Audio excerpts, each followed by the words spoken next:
Hi there. Thank you very much for playing The Beginner's Guide. My name is Davey Reedon. I wrote The Stanley Parable, and while that game tells a pretty absurd story, today I'm going to tell you about a series of events that happened between 2008 and 2011. We're going to look at the games made by a friend of mine named Coda. Now, these games mean a lot to me. I met Coda in early 2009 at a time when I was really struggling with some personal stuff, and his work pointed me in a very powerful direction. I found it to be a good reference point for the kinds of creative works that I wanted to make. So just to start you off, this is, I think, the first game he ever made. It's a level for Counter-Strike. You can walk around here, by the way. And mostly it's just Coda learning the basics of building a 3D environment. But what I like is that even though he starts from the simple aesthetic of a desert town, he then scatters these colorful abstract blobs and impossible floating crates around the level. And of course, it destroys the illusion that this actually is a desert town, and instead this level becomes a kind of calling card from its creator. It's like a reminder that this video game was constructed by a real person. And it kind of makes you wonder, what was going through his head as he was building this?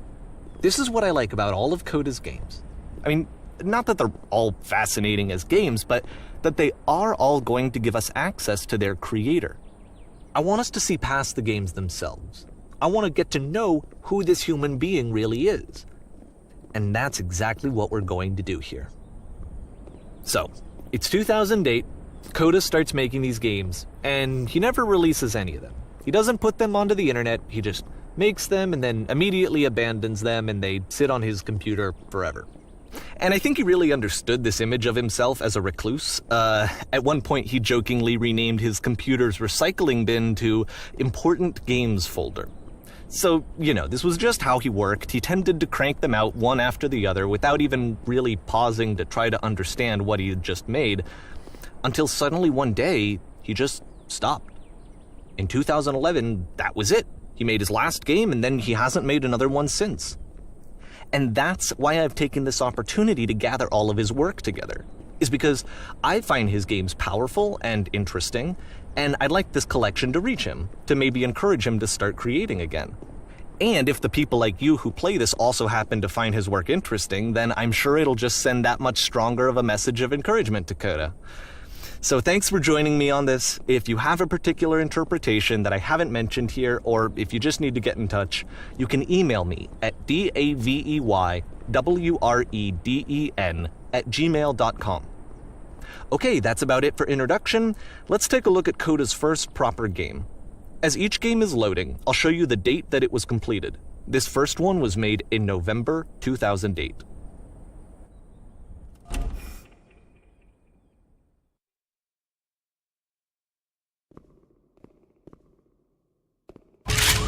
Warning. Whisper machine active. Shift destruction imminent.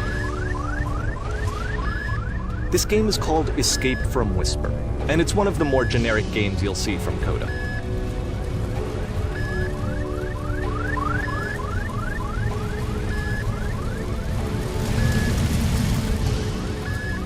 You can click to fire the gun.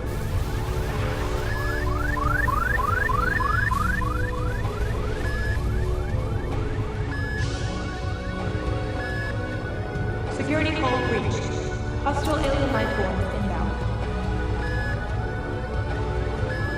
It kinda looks like this game was abandoned mid-development.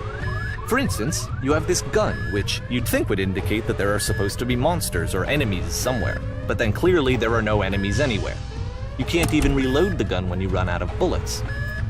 But ultimately we don't really know. Maybe Coda thought that actually it was complete the way that it is.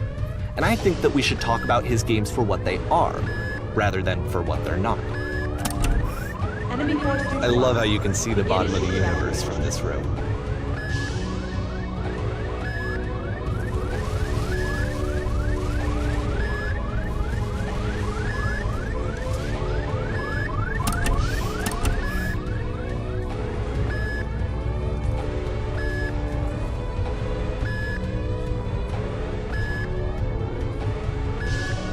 Apparently the space station has a labyrinth on it. Sure, I don't know. There's really no reason for it that I've ever been able to discern, so in the interest of time, I'm just gonna skip you on past it. Okay, this is the part that's interesting. The game has this narrative about the whisper machine and how it has to be turned off, and then you get to the engine room. Hey, you there, in the engine room. You could save us all. That beam is powering the whisper machine. We could disrupt it by introducing a great enough heat signature. If your body could stop the beam. It's so much to ask, but for all of our lives, would you do it? Could you give yourself?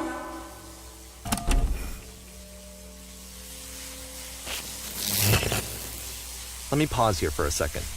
What you just experienced, stepping into the beam and then dying, is probably what Coda had initially intended when he was developing this level.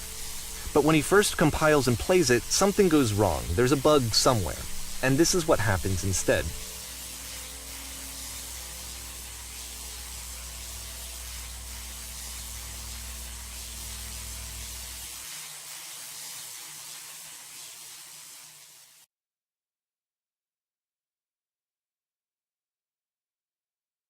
The beam causes you to start floating. And this is an important moment for him. Because yes, this is technically a glitch, but Coda identifies something human about it, like how small it makes you feel in the face of this larger chaotic system. Or this floating could be the afterlife, a peaceful place, juxtaposed against all of the hysteria that you've just had to traverse. I don't even know. I have no idea what he was thinking, but what's clear is that after making this, something lodges itself in his brain. He wants to do more of these really weird and experimental designs.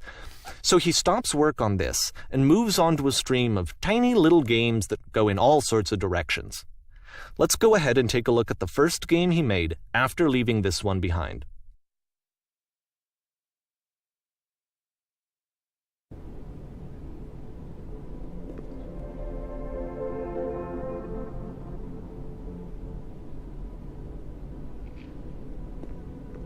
Yup, in this game you can only walk backwards.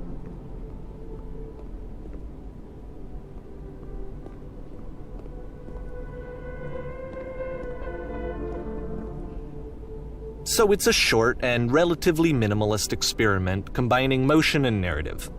It is less advanced than the previous game, but actually it seems to be more focused, more complete. Coda's trying to give it a unique voice rather than simply basing it on a pre-existing trope.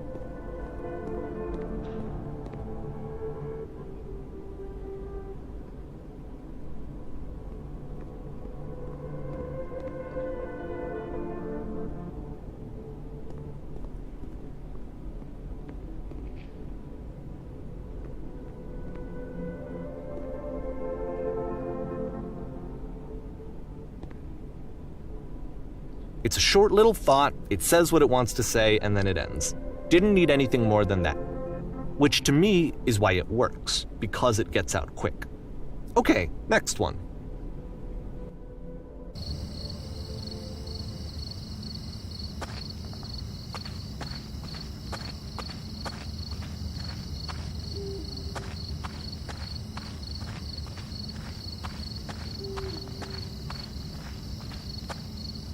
And that's it. Okay, the meaning of this game won't be clear just yet. Please be patient with me for a few more games, and I promise you'll see what makes it interesting.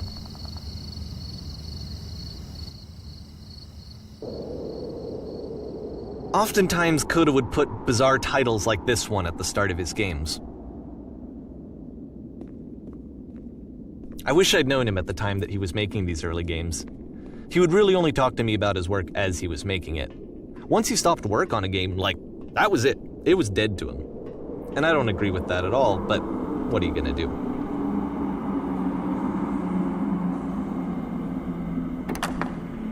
Once you've been slowed to an absolute crawl, the door at the top of the stairs opens.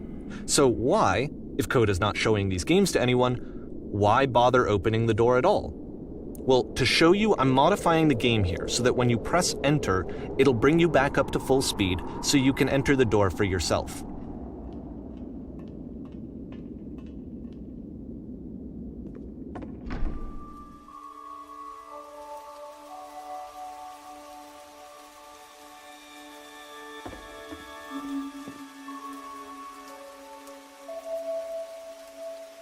a room that's warm and nice and filled with little ideas for games.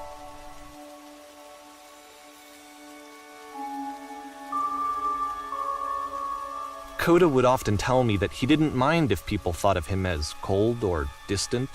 He said that he knew that he was actually a vibrant and compassionate person, but that it takes time to really see that. It can be a very slow climb to get there.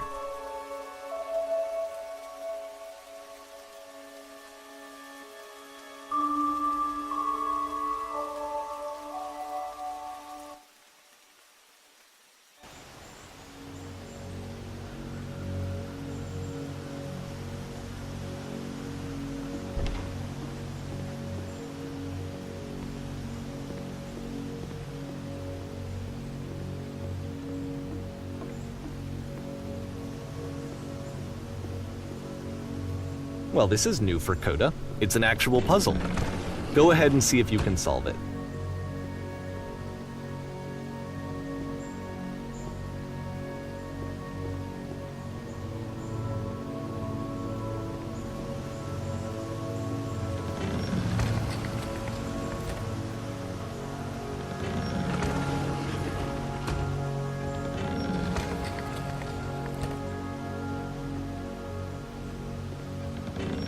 Don't forget that solution, because we're going to see this puzzle again soon. We're going to see it a lot.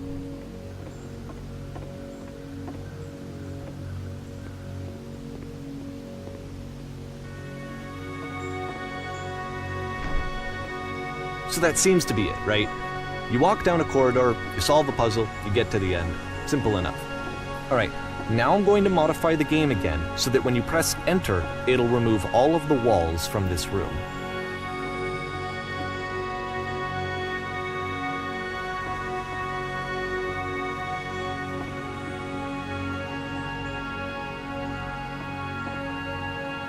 How about that? There was more to it than we had any way of knowing.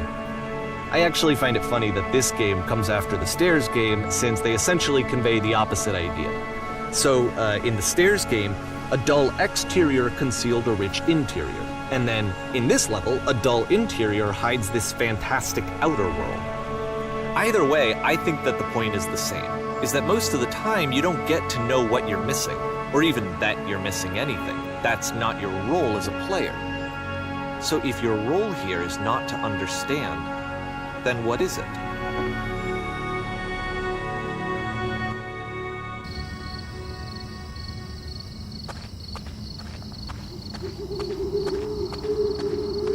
Aha! So this, combined with the entering game from earlier, tells us that Coda believes his games are connected somehow. It could even be that the Stairs game and the puzzle game are literally connected in between this and the entering game. There's a bigger picture that all of his games are meant to play a role in, some larger meaning that we won't be able to grasp until we've seen all of them. And once we have, we can step back and start to understand what exactly that bigger picture is.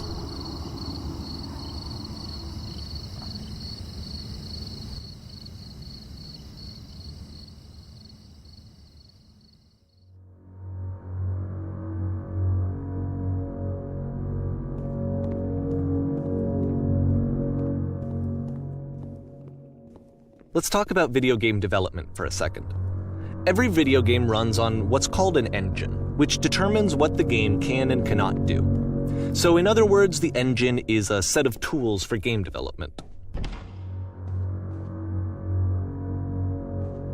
To make all of these games, Coda is using an engine called Source.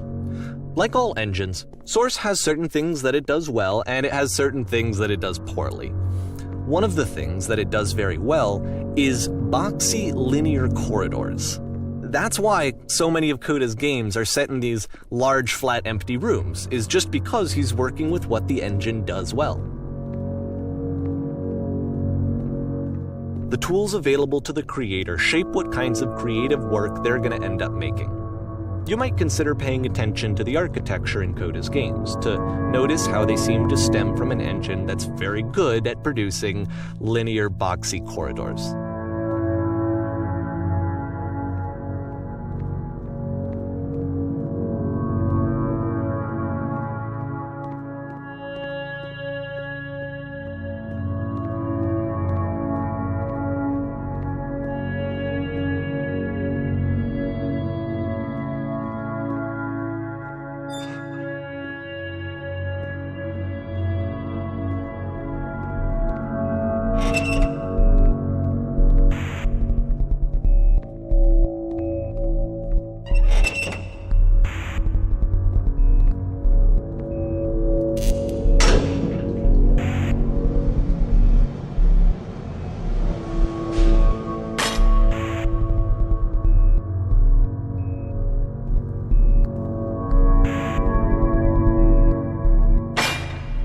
This prison, funny enough, in Coda's original design, the doors stayed shut for a full hour before letting you go. If you don't mind, I think we're gonna skip that. This is something that he and I used to argue about a lot. You know, whether a game ought to actually be playable, whether it means anything if no one can get through it. And I would always defend that, all this work goes into the game, why not make it playable and accessible? And so we just got into heated arguments over it, and there was one time that after one of these conversations, he went home, and a day or two later, he sent me a zip file entitled Playable Games that was full of hundreds of individual games, each of which was just an empty box that you walked around in and nothing else. Believe me, I played every single one of those just to find out if there was like a gag hidden somewhere. There wasn't.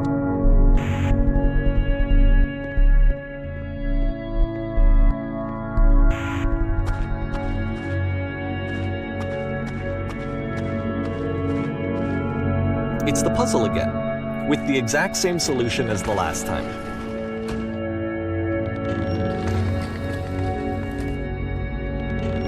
There's still no clear indication of what makes this puzzle so special that Coda is going to return to it over and over. But I promise I'll share with you my interpretation very shortly.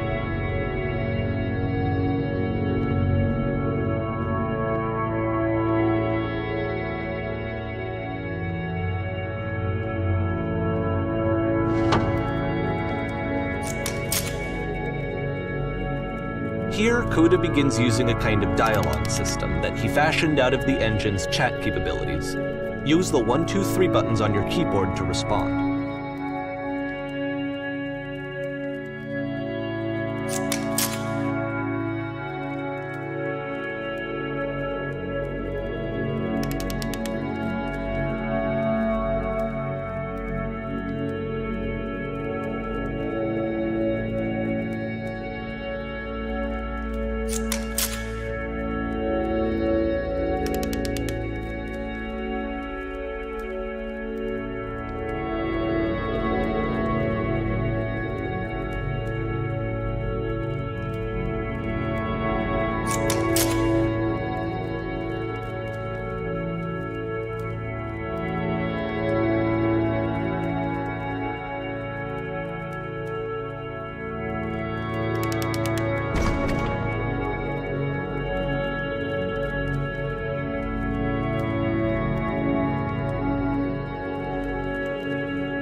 And so we make one last descent down to the final floor of the level.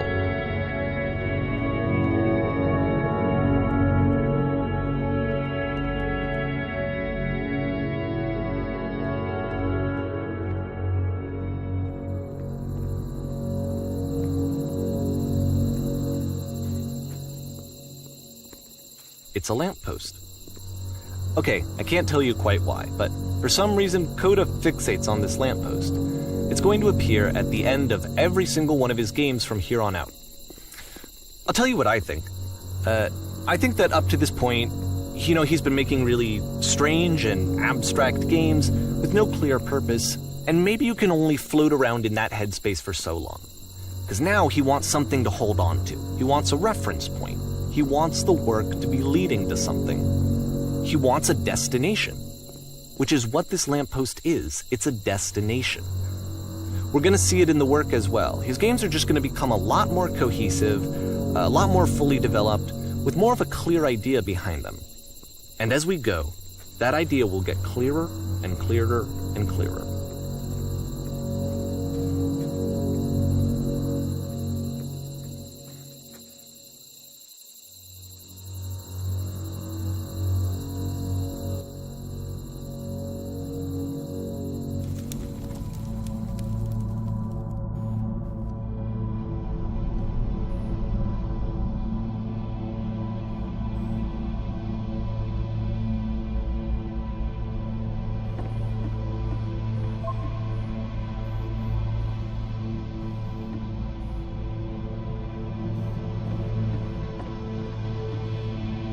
So first off, I'm sure you can deduce this, but this game is not connected to the internet.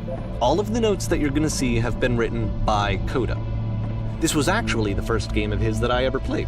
This was shortly after I met him at a weekend game jam in Sacramento, where I grew up.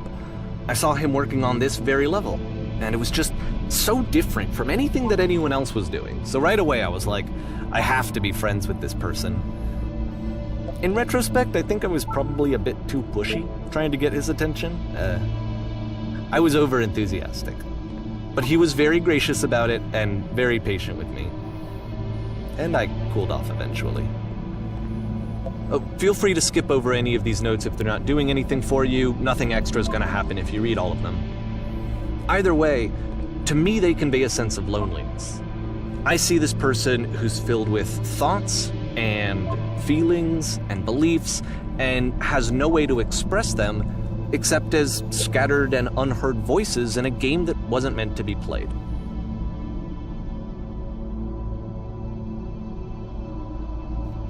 But it's ironic, isn't it, that in playing this game and seeing how alone Coda often felt, that we get to know him better and actually kind of connect with him.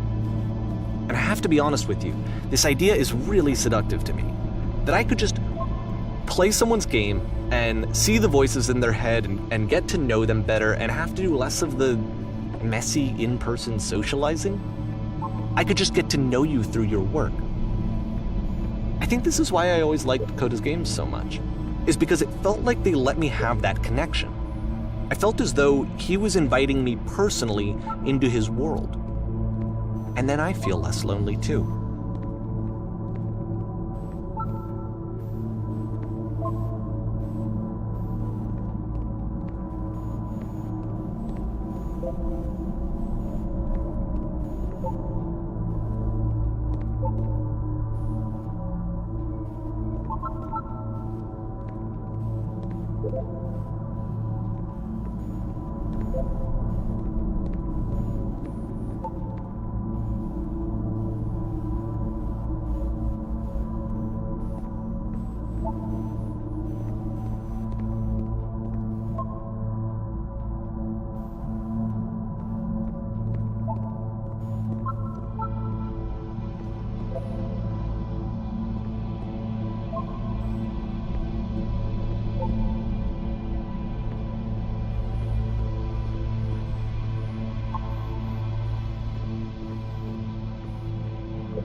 At the end of this level, we're going to see the puzzle again.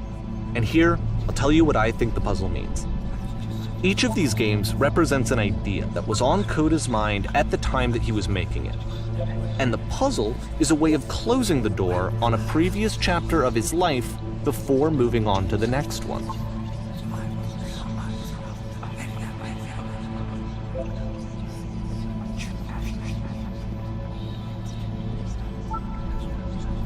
In each of his games, after exploring a theme that, he might find difficult, Coda can then place this puzzle that he knows has a reliable solution, he understands exactly how it works, and so it gives him a simple mechanism for moving on.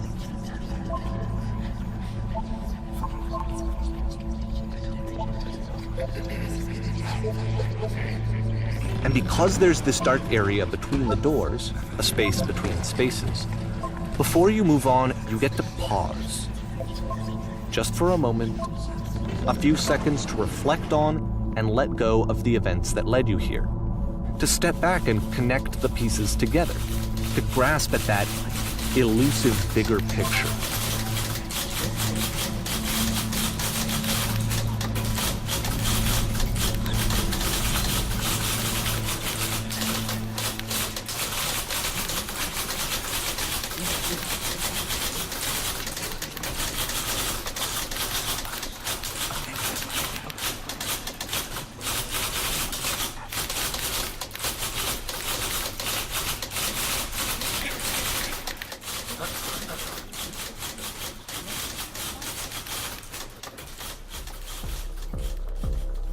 Okay, this one is tough. It's gonna kind of just spin its own wheels for a few minutes. Hang with it.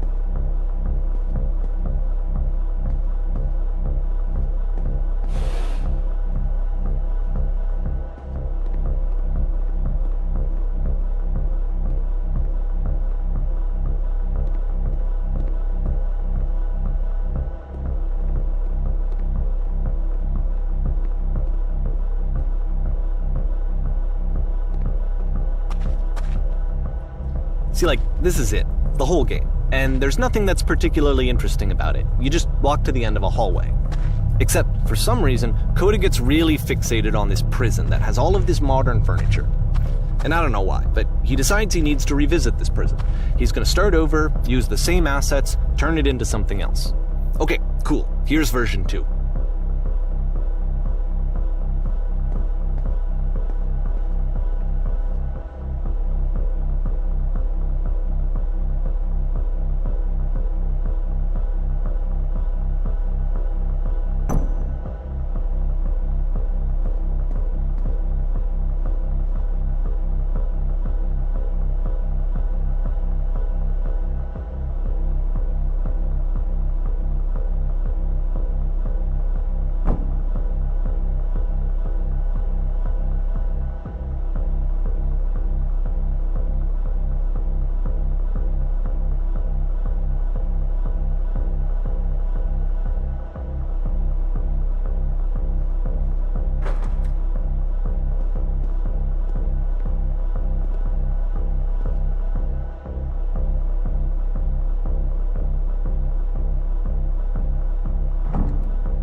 There's a bit more to this one, but still it's not really communicating anything. It's kind of just weird for weirdness' sake.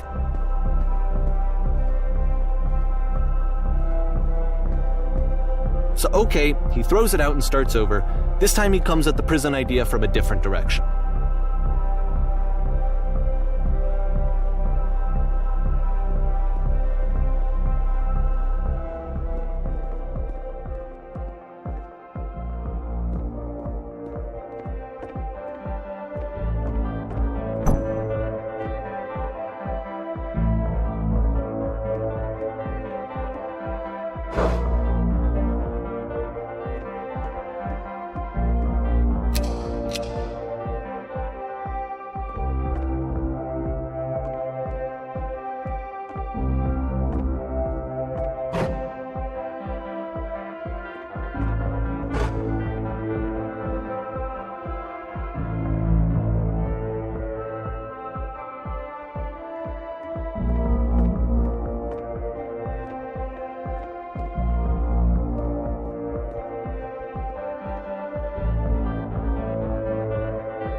And of course, now the table is gone and you can't begin the chain of events to escape. Here's a version where there are no bars, but you can't actually get to the well. And then a version where the inside of the prison is the outside and the outside is the inside. Let me just blink you real quick through a few more of these. I mean, he really unloaded on this prison idea. There's nearly a dozen of them. Personally, I think it's awful to watch this, to see a person basically unraveling through their work. And for what? Like, at what point do you just go, maybe there are game ideas other than this prison that I could be working on? But Coda doesn't have that voice telling you to stop, that particular mechanism of defense against yourself. Without it, you just spiral. And so he keeps going and going and going and going and going, and then he hits on something. And he likes it. And that's it. He's done. He stops making prisons. This is the very last version of the prison game that he created. And the reason I think it works is that the prison is not actually in it.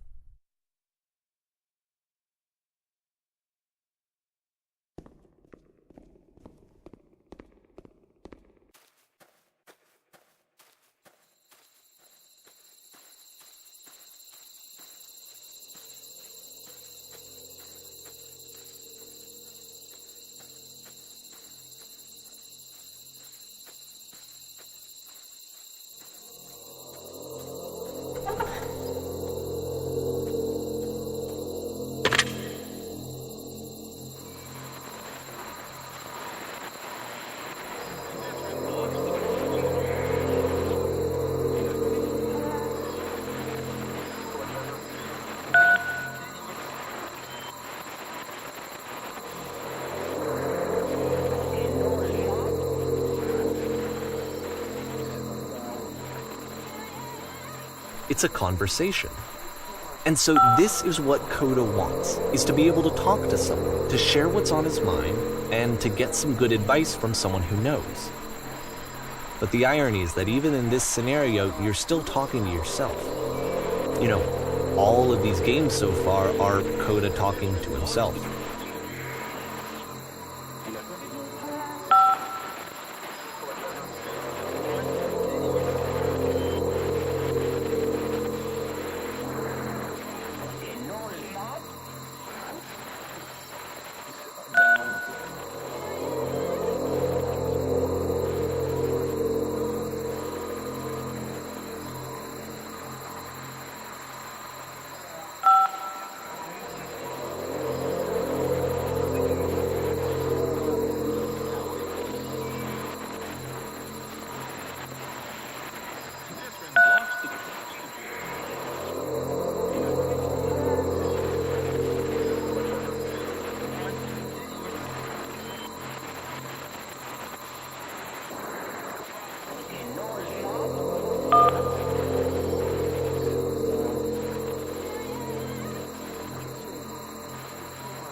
I can see why he considers this a fitting conclusion to the prison games.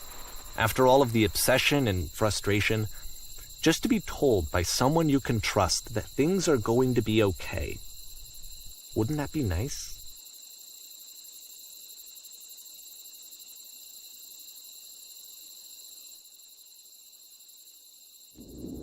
So what would it look like if Coda wanted to make a game about talking to someone other than himself?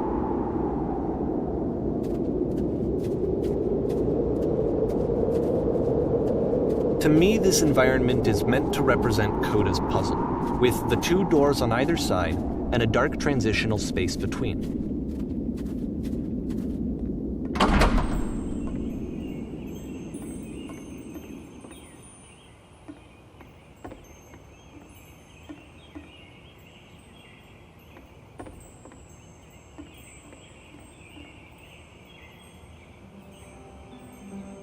You'll notice that the quality of the art is a step up from previous games, including this new and improved chat system, which he started using from this point on. From here on out, he begins putting much more effort into the visual polish of his work, and this particular game took 2 months to create as a result.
After the intense set of prison games, this house cleaning level almost feels like cleansing.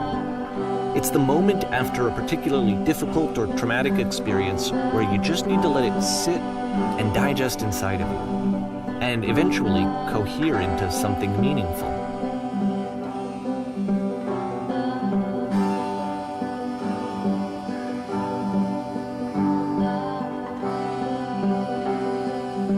I know that Coda really liked this game.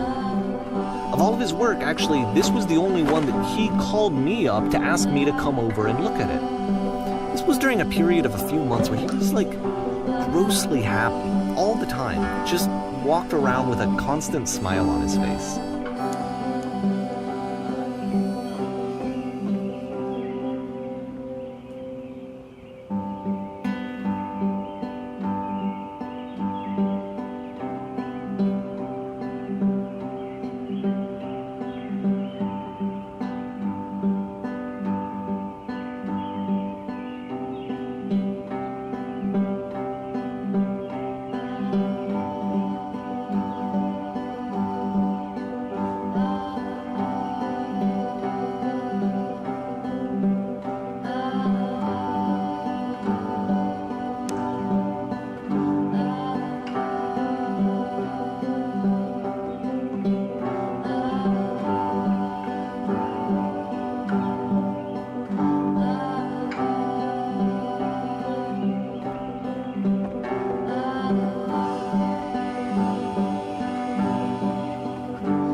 I'm glad he made this. I'm glad he found some peace.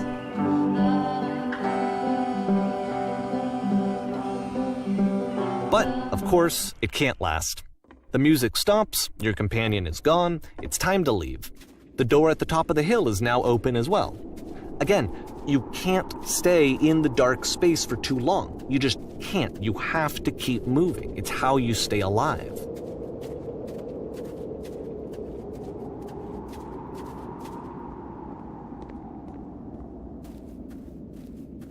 Which is the whole point of the puzzle doors, right? That sooner or later you have to pick up and move. I really thought that was the point of it.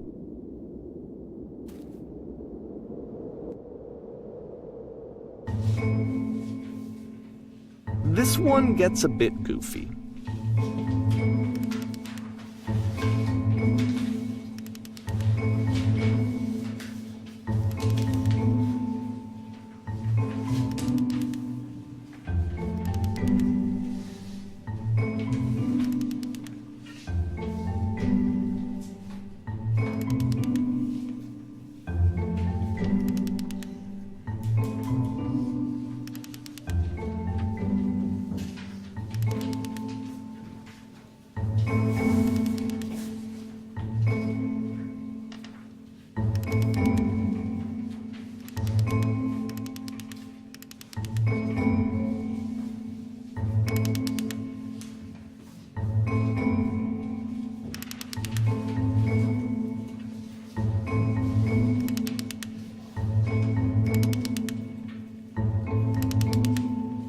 About halfway through the game, the perspective shifts.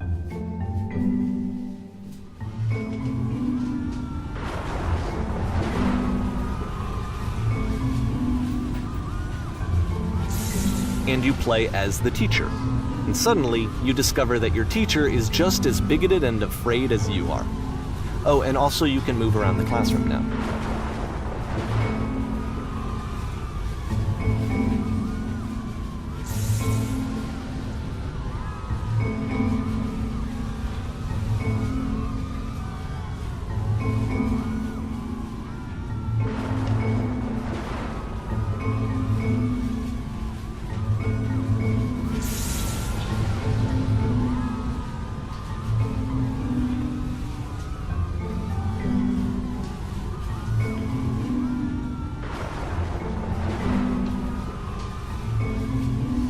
I felt pretty hard for this one. I feel like it's one of the most relatable experiences that you can have. To assume that some other person is perfect and totally fulfilled in every way, and completely miss all of the little flaws that make them painfully human. I think about this game a lot these days.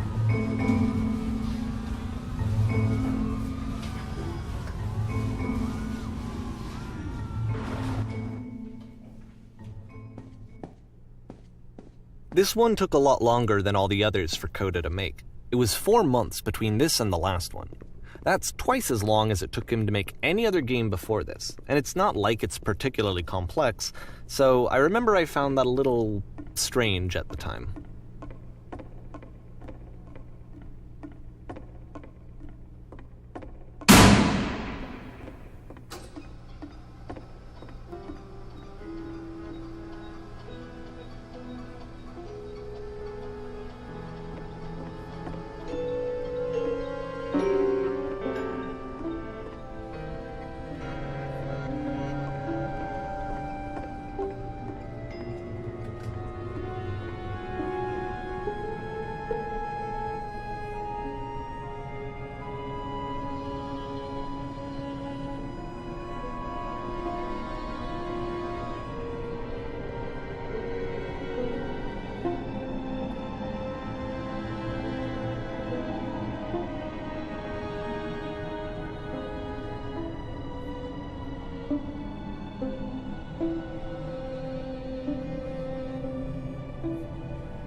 The game ends with this eerie premonition of what's going to happen next in Coda's life.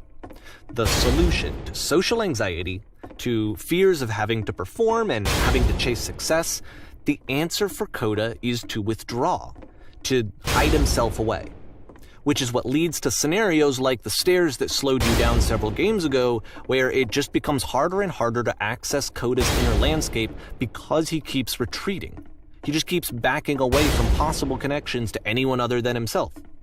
And to be honest, I didn't consider it very healthy when I first played this game.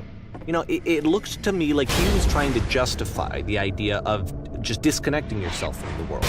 And that wasn't what I wanted for him or for his games. Because I feel like a lot of his games are inviting me to connect with this person, to bring him closer.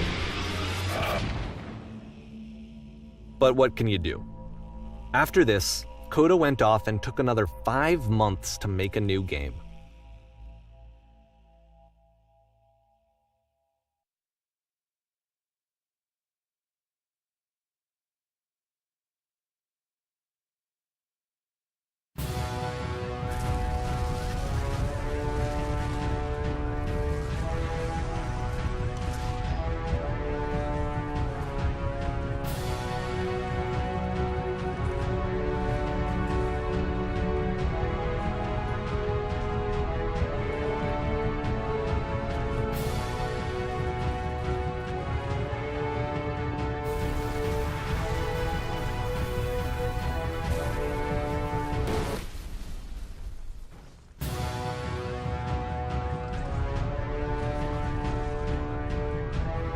You should probably open your eyes if you haven't already. It's pretty much impossible to solve otherwise.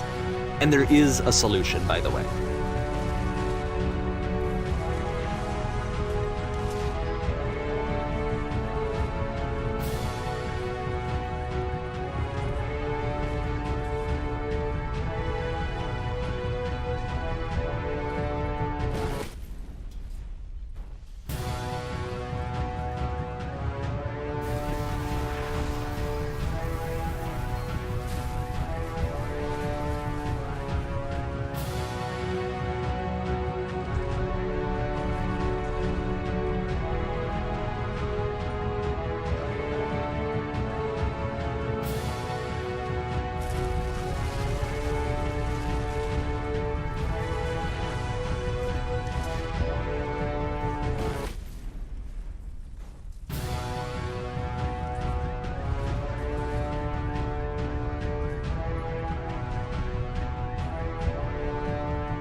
Alright, let me explain how you're supposed to do this. On either side of the room are elevators, which go up to an upper level. You have to go up, walk over to the person who's standing there, and then select dialogue option number 2.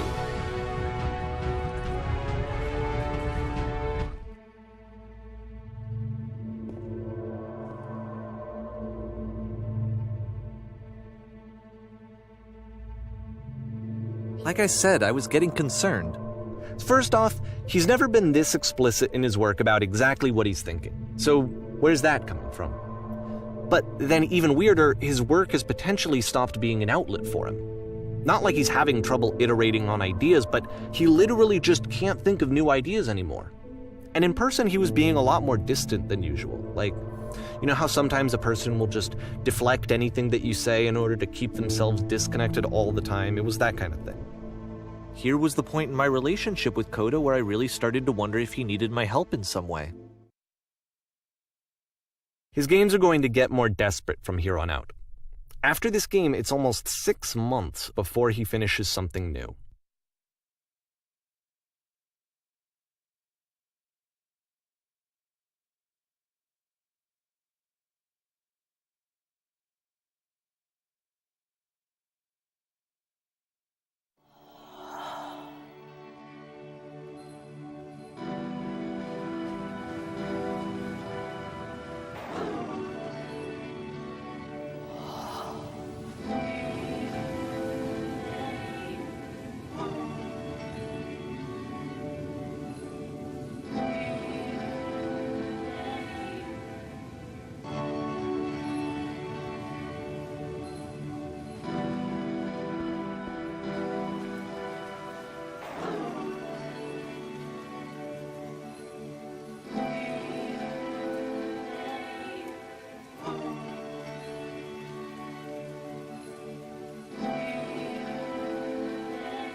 If the last game featured Coda talking explicitly about his creative frustrations, this one turns it up to 11.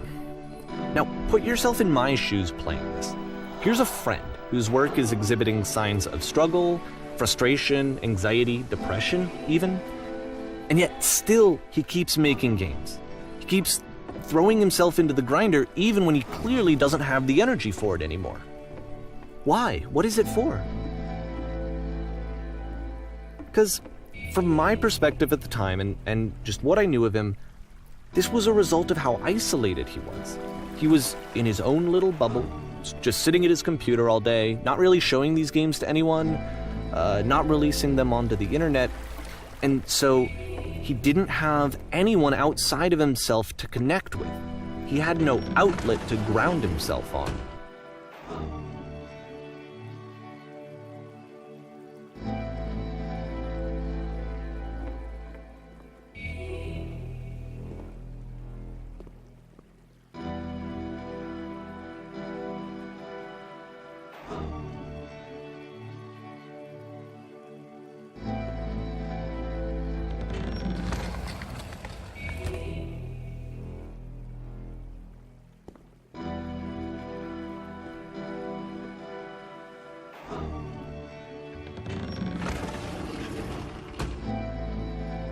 You can't talk yourself out of loneliness. It doesn't work that way. You can't be the one writing both the questions and the answers. Then there's no movement. Then there's no circulation. If all of your anxieties are being channeled into your work, then if the work ever fails, you have no backup and you're just going to crash.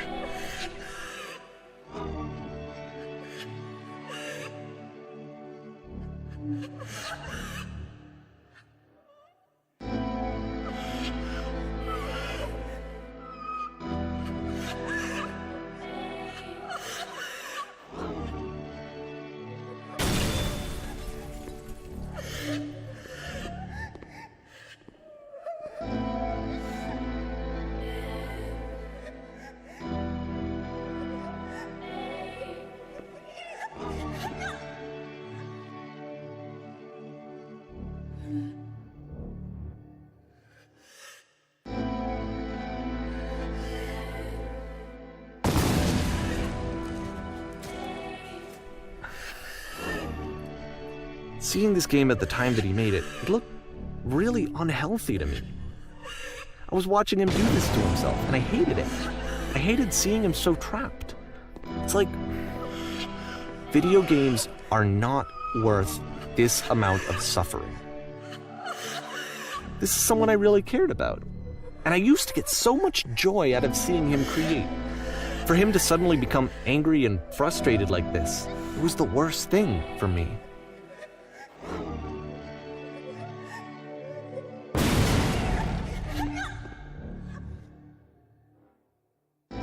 I don't know. This is what I felt at the time. I don't know how else to explain it. I wanted it to stop more than anything. I had never felt so rotten. I needed more than I had ever needed anything for this to stop.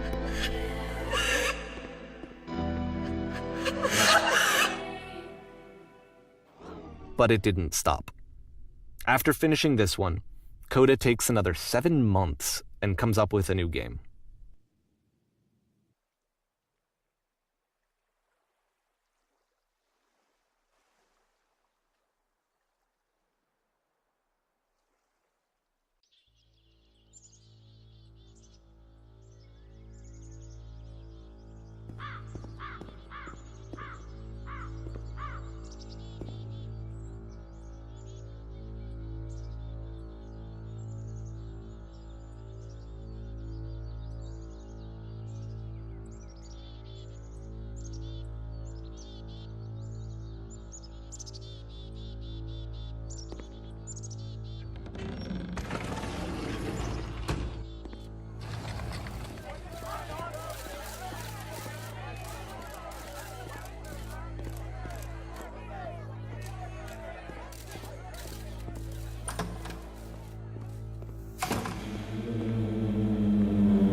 And of course, it's the machine.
So now the work is becoming self-destructive. And I'll tell you, at the time that I first played this game, shortly after he made it, here's what I'm thinking to myself. I'm thinking that code is stuck in his own head, and that it's having a very negative effect on him, and that all he needs to do is just start showing his work to people, to get some actual feedback on his games. It might get him out of isolation. And so, as I'm thinking this, I realize that I could be the one to initiate it. Because it would never occur to Coda to start actively soliciting feedback, so what if I did it for him? If he could see the difference it would make to have more actual conversations with other human beings, would that bring him out of his mental spiral? Would it give him confidence in himself? Would it bring meaning back into his work?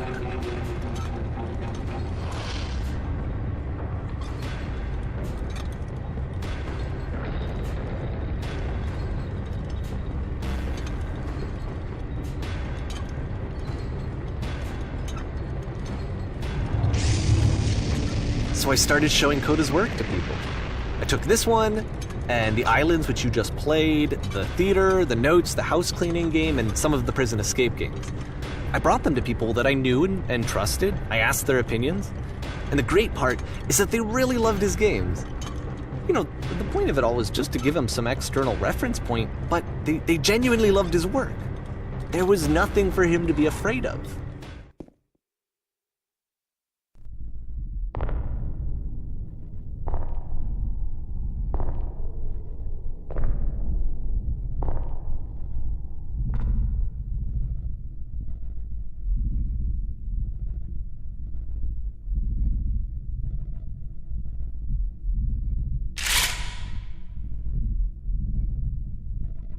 Can you see why I felt like this was the right thing to do?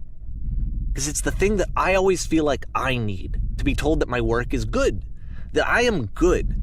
When someone really connects with a thing that I've made, when they see themselves purely in my work, there's nothing that feels better. And I got to give that very same feeling to my friend. I did something, I really felt like I'd done something good, like I was a good person. I felt like there was a friend who was in trouble and was unhappy and maybe didn't like themselves, and I could fix it. If I could give him this gift, maybe I could fix the problem. When they told me how much they enjoyed his games, it was the best feeling. It was the absolute best feeling. It made me feel so happy.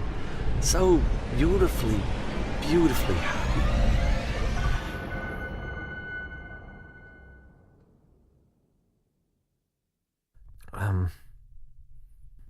So anyway, Coda finishes this game, and then really he just kind of takes off for a while. So this is June of 2011, and I didn't hear anything from him for several weeks, I guess. And so out of nowhere, one day I get an email, and it's got a private link to a new game of Coda's. This one is called The Tower, and to my knowledge, it's the last game that Coda ever made. So let's take a look.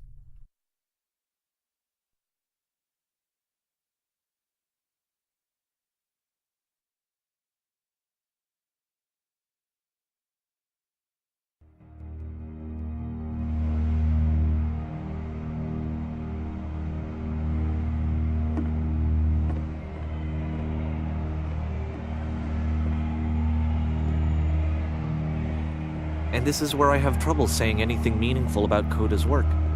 Because more than anything else, the tower just feels distant. It feels like it's trying to distance itself from the world. It's a very cold game.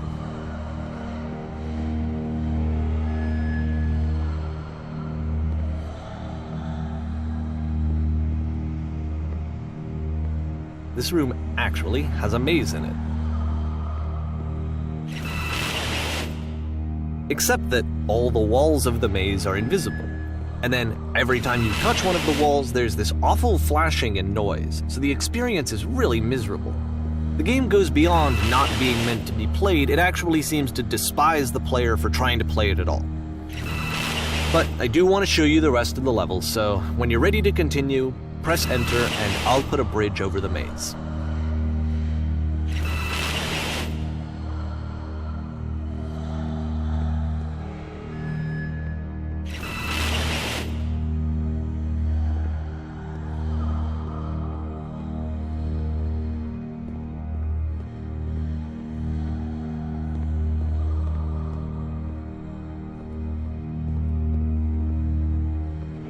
And to be fair, it's not like this is the first game that's needed some modification to be playable. Like the house cleaning game. You know, that one used to actually loop the cleaning chores and you just cleaned a house forever. I had to cut it off so that you could exit the house and the game would actually end. But that game had an idea that it was actually trying to communicate. What's the deeper idea behind the invisible maze? The only way past this challenge is to randomly guess the 6-digit code. Like the invisible maze, it's frustrating to me, because it's the opposite of everything else that Coda has made. It doesn't encourage thought or engagement. It doesn't ask anything of me, except a lot of my time. If I could have reached him during this time, then maybe I could have asked him, but I couldn't. I still don't really understand why this is here. I'll put the code on the ground for you here, though, so that we can move on.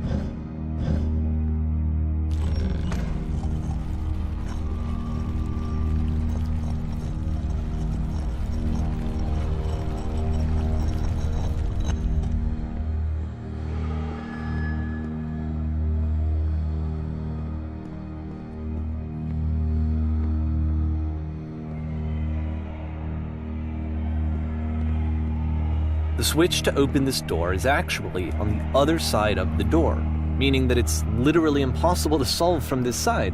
So even if you somehow brute forced your way through the first 2 challenges, and you got to this point, there's actually just no way to progress.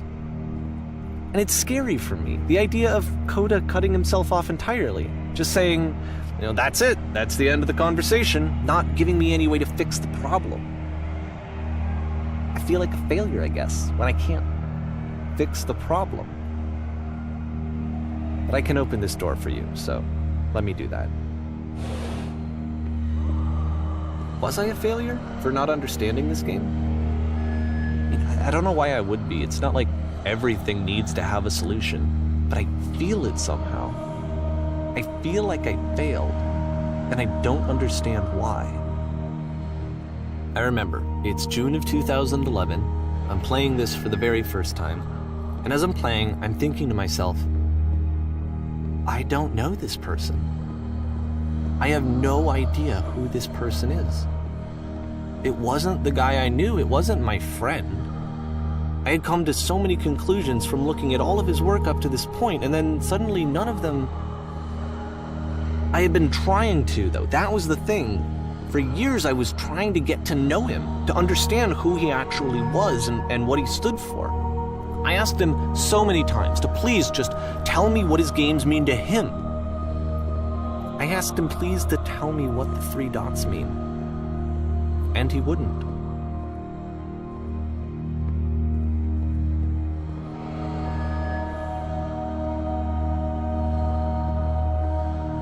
I just felt so strongly that if I could have connected with him, that if I could have somehow made his work my own, that I would finally be once and for all happy. It was that I needed to see myself in someone else. I needed to be someone other than me. But he stopped and left, and it felt somehow like I had failed.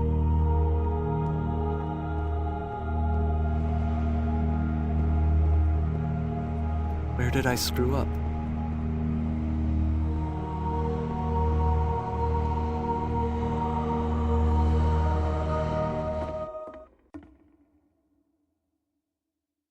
I'm the reason that you stopped making games, aren't I? It's because of what I did. I poisoned it for you.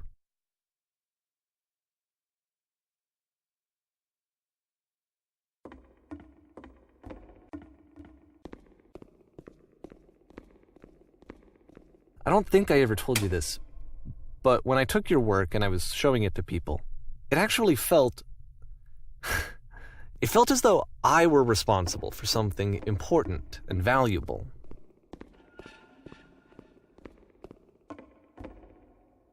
And the people who played them, they treated me like I was important.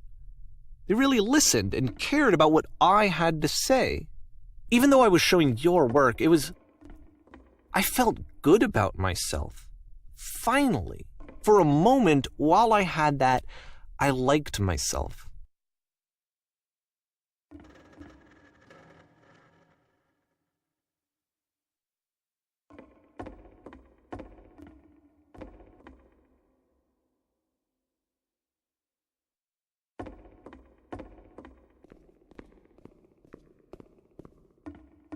And then you stopped, and I didn't have anything left to show people.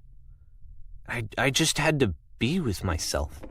And as soon as that happened, there was no feeling at all. Nothing. Less than nothing. What does that mean?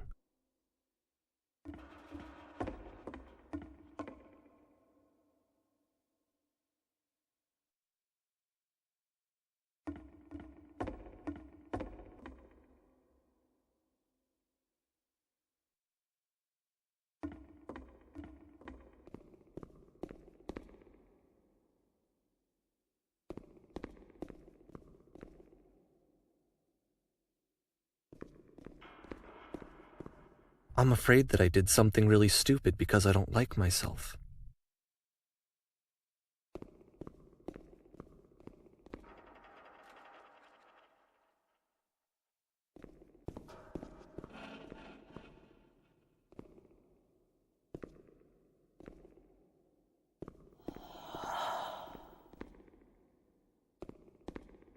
That's why I'm releasing this collection of your work. Is because I haven't been able to find any other way to reach you. I've tried everything. And so a part of me has hope that if I put this compilation out into the world, and if I put my name on it, that maybe enough people will play it so that it'll find its way to you, so that I can tell you that I'm sorry. I know I screwed up. If I apologize to you truly and deeply, will you start making games again? Please. I need to feel okay with myself again. And I always felt okay as long as I had your work to see myself in. I mean, is something wrong with me? Because I know that I did an awful thing, and I'm doing it again right now. Like, I'm showing people your work, but I can't stop myself from doing it. That's how badly I need to feel something again, like I'm an addict. There has to be something wrong with me. Can I apologize? What if I tell you I was wrong? Will that work? Will that fix it? I don't know. I don't think it will, but there's nothing else that I can do. Just tell me what you want. I'm sorry. I'm sorry. Please, start making games again. Please help me. Please give me some of whatever it is that makes you complete. I want whatever that wholeness is that you just summoned out of nothing and you put into your work. You were complete in some way that I never was. I want to know I want to know how to be a good person. I want to know how not to hate myself. Please. I'm fading, and all I want is to know that I'm going to be okay.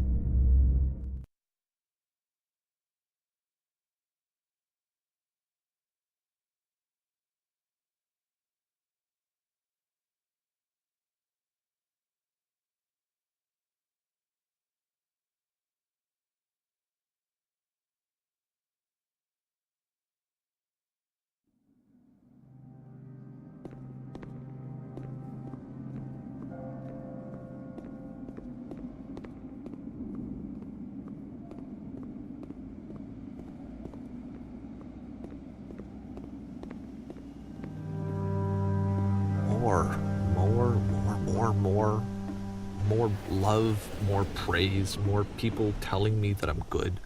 Always more. It's like a disease.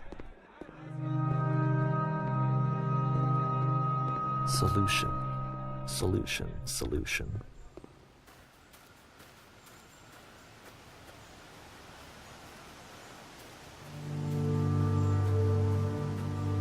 I guess if someone had told me ahead of time that he just really enjoyed making prison games, maybe I wouldn't have thought he was so desperate. I wouldn't have told so many people that he was depressed. Maybe he just likes making prisons.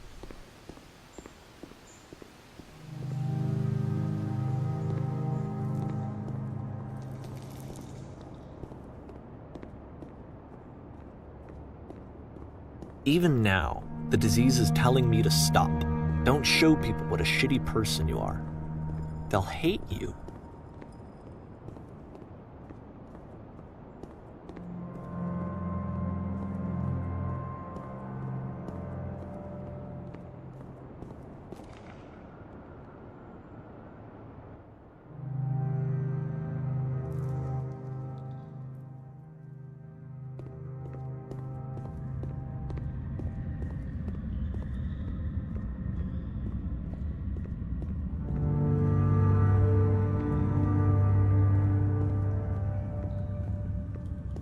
If I knew that my life depended on finding something to be driven by other than validation, what would that even be?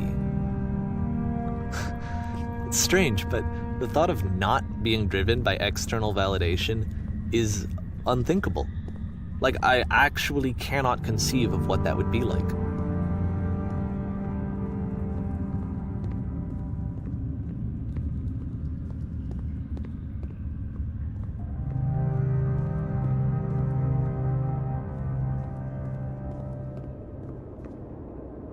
What now?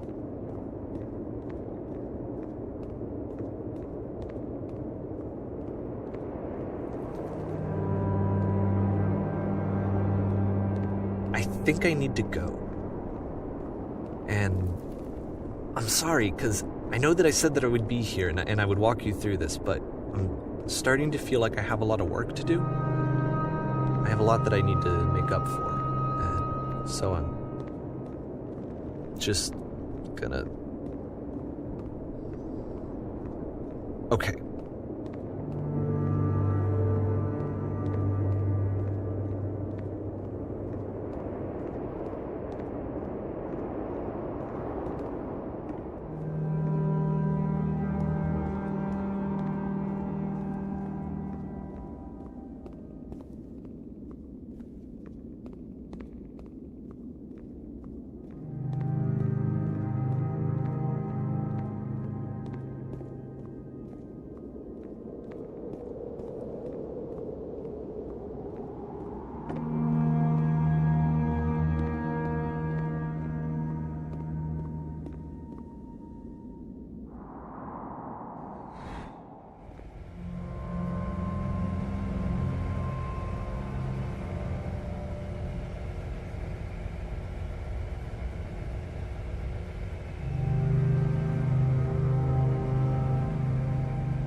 Turn back, turn back from this cave. You said, let me prove that I'm brave, let me keep going. But the cave goes for miles and miles and miles, and you're so tired, but I know that you're strong.